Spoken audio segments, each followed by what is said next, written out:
तो long type questions आज के क्लास का काफी ज्यादा इंपॉर्टेंट है। आपसे पेपर में ग्रुप नंबर सी में 3 लॉन्ग टाइप क्वेश्चंस हल करने के लिए पूछा जाता है। अब यहां पर एक ही प्रश्न करेंगे, लेकिन डिटेल में करेंगे, आंसर के साथ करेंगे, अच्छे से उसको समझेंगे। देखो पहले प्रश्न की बात कर लेते हैं। मिस्र की सभ्यता को नील नदी का वरदान क्यों कहते हैं? इसी क्वेश्चंस को आपसे पूछ ले अलग तरीका से कि विश्व सभ्यता की मिस्र की देनों की विवेचना करें, या फिर हम बात करें मिस्र की जो सभ्यता है इसका उदय कैसे होता है और इसकी विशेषता क्या है।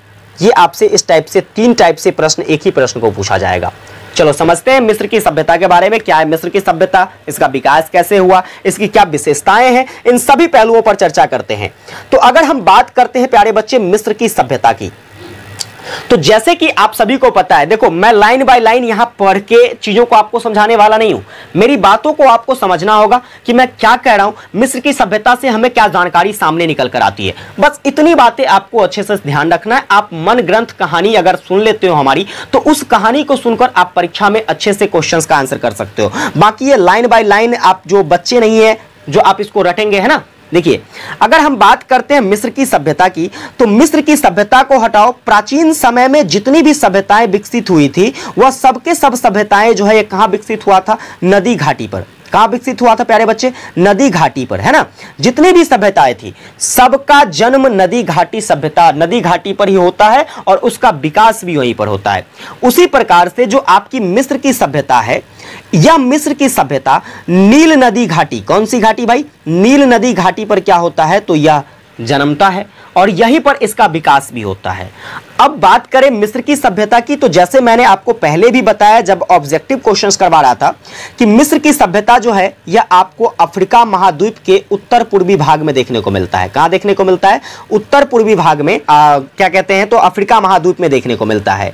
अब ये जो आपकी मिस्र की सभ्यता है, मिस्र की सभ्यता का विकास जो है नील नदी के कारण ही होता है, क्योंकि जब नील नदी, इसमें क्या होता है, पानी आती है काफी मात्रा में, तो इसके आसपास की जो भूमि होती है ना, इसके आसपास की जो भूमि, क्योंकि नदियों के आसपास की भूमि आपको देखने को मिलता होगा काफी ज्यादा उपजाऊ होती होगी। क्या? क्योंकि वहां पर अनेकों प्रकार की मिट्टियां आती है, अनेकों प्रकार के तत्व उसमें समाहित होते हैं, जिसके कारण इसके आसपास की जो मिट्टियां होती है, इसके आसपास का जो भूभाग होता है वह काफी उपजाऊ होता है। वैसे ही नील नदी जो थी, इसके आसपास जो एक सभ्यता विकसित था आपकी मिस्र की सभ्यता, तो इस नदी के आसपास की भूमि जो है यह काफी उपजाऊ थी, जिसके कारण क्या होता था, जैसे हम लोग अभी कोई भी खेती करते हैं, जैसे अभी धान की खेती हो रही है, गेहूं की खेती करते हैं, अनेकों तरह की फसलें हम लोग उगाते हैं, तो हम लोग साल में यह फसल केवल एक बार उगा पाते हैं।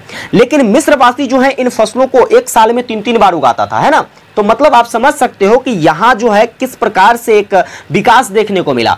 किसके कारण? तो यह नील नदी के कारण देखने को मिला। अगर नील नदी नहीं होता तो इस सभ्यता का जो क्षेत्र है, इसके आसपास का क्षेत्र पूरा का पूरा रेगिस्तान देखने को मिलता, क्योंकि यहां जो है कहीं भी कुछ भी ऐसे विकसित क्षेत्र थे ही नहीं।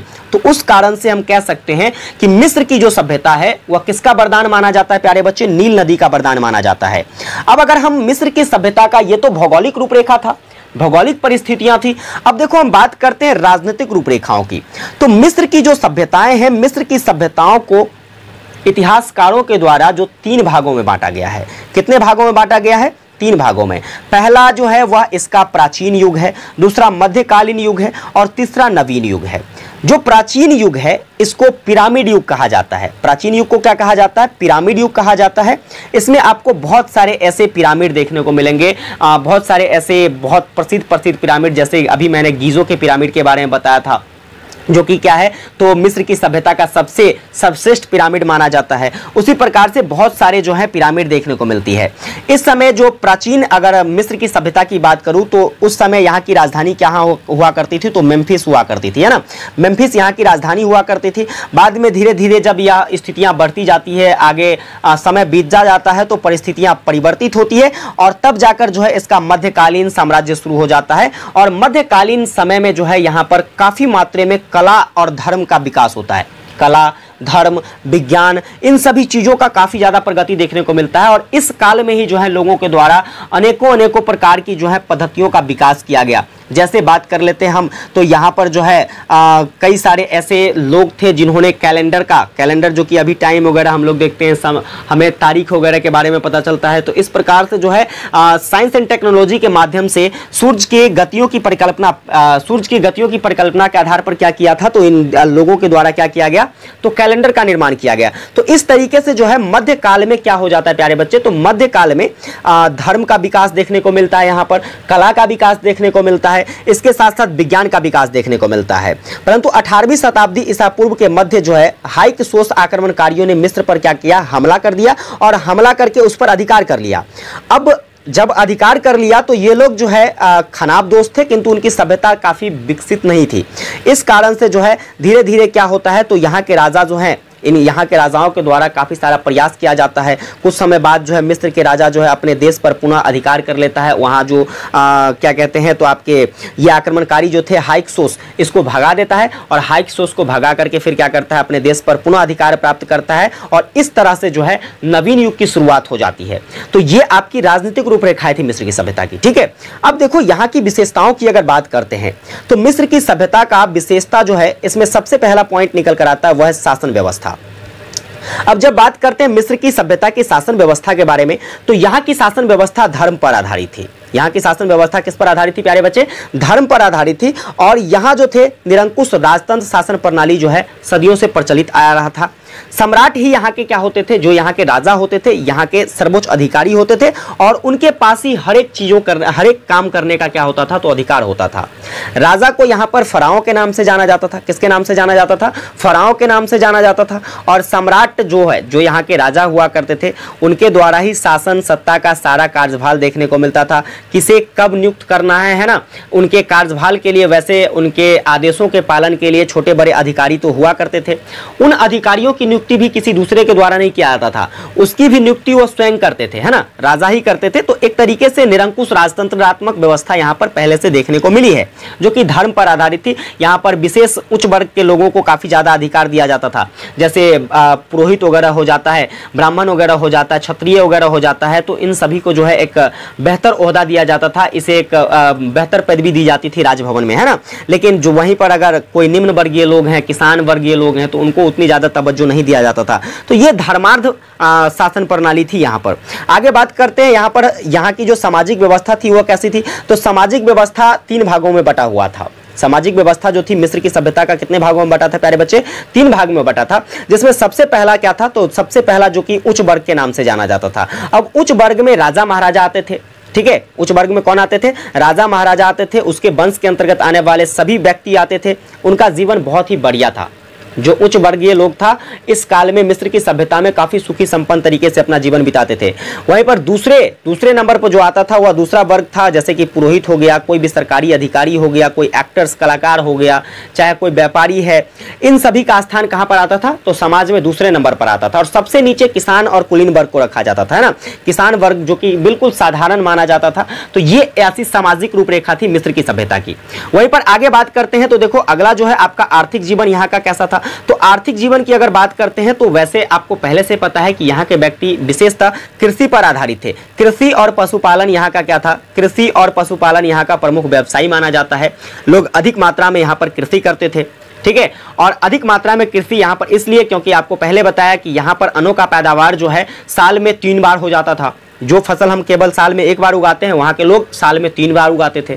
तो इसलिए हम कह सकते हैं मिस्र की जो सभ्यता है या प्राचीन विश्व के अन्न का भंडार भी कहा जाता था। इसे क्या कहा जाता था, अन्नों का भंडार भी माना जाता था प्राचीन विश्व में, क्योंकि यहाँ पर जो है हर वर्ष 3 बार फसलें उगाई जाती थी। और यहाँ पर जो पशुपालन लोग करते थे, विशेषतः बकरी पाला करते थे, गधा पाला करते थे, कुत्ता पाला करते थे, गाय पाला करते थे, ऊँट पाला करते थे, सुअर पाला करते थे। यह सब लोग पाल करके अपना जीवन निर्वाहन करते थे। इसके साथ साथ ऐसा नहीं है कि केवल और केवल जो है यहाँ कृषि कार्य ही होता था, यहाँ पर व्यवसाय भी होते थे। जो मिस्रवासी थे, मिस्रवासी के पास काफी सारी कला भी थी, है ना, वह एक कुशल कारीगर भी थे। और जिसकी वजह से यह लकड़ी, मिट्टी, कांच, इन सभी चीजों से क्या करते थे, तो विभिन्न प्रकार की कारीगरी किया करते थे। और इसके साथ साथ जो है यह धातु बाहर से मंगवाता था, क्योंकि वहां पर तो धातुएं मिलती नहीं थी। तो बाहर से धातु मंगवा करके जो है उसका लकड़ी पर नक्काशी करता था, यानी कि लकड़ी पर उसका डिजाइन करता था और फिर कांच पर उसकी चित्रकारी करके जो है दूसरे देश में, दूसरे जगह जो है इसको क्या करता था, सप्लाई करता था। जैसे कि हम बात करते हैं तो इनका जो व्यापार विनिमय का क्षेत्र था, अरब में या इसका व्यापार चलता था, इथोपिया में जो है इसका व्यापारिक संबंध था। तो इस तरीके से सामान यहाँ बना करके जो है क्या करता था, अरब, इथोपिया, इन सभी देशों को या सामान भेजता था। समझ गए ना? तो इस प्रकार से क्या था, तो इनका एक व्यापारिक संबंध था और ये इनकी व्यापारिक परिदृश्य थी। तो ये इसका आर्थिक जीवन हो गया। आगे बात करते हैं तो देखो यहाँ पर पिरामिड के बारे में अगर चर्चा किया जाए तो पिरामिड के बारे में याद रखिएगा प्यारे बच्चे। देखो पिरामिड, मिस्रवासियों का विश्वास ऐसा था, मिस्रवासी मानते थे कि अगर कोई व्यक्ति मर जाता है ना तो उनके लाश में उनका आत्मा क्या रहता है, तो निहित रहता है, उनका आत्मा वहीं पर निवास करता है। तो इसके कारण से वह सब क्या करते थे, तो लाश जो भी था उसको एक तेल होता था, इस तेल से पूरा लेप लगाता था ना, तेल से लेप लगा करके, अब तेल से लेप लगा दिया जाता था इसलिए ताकि लाश जो है अधिक समय तक सड़े ना, अधिक समय तक गले ना, उससे जो है गंदगी ना, बास ना आए। वैसी स्थितियों को हटाने के लिए क्या करते थे, तो यहाँ के लोग जो है लाश को तेल लगा देते थे। तेल लगाने के बाद जो है इस लाशों को जला दिया, मतलब दबा दिया जाता था मिट्टी में, और मिट्टी में दबा करके क्या किया जाता था, तो उस पर उसकी सुरक्षा के लिए समाधि बना दिया जाता था। और इसी समाधि को लोग किसके नाम से जानते थे, तो पिरामिड के नाम से जानते थे।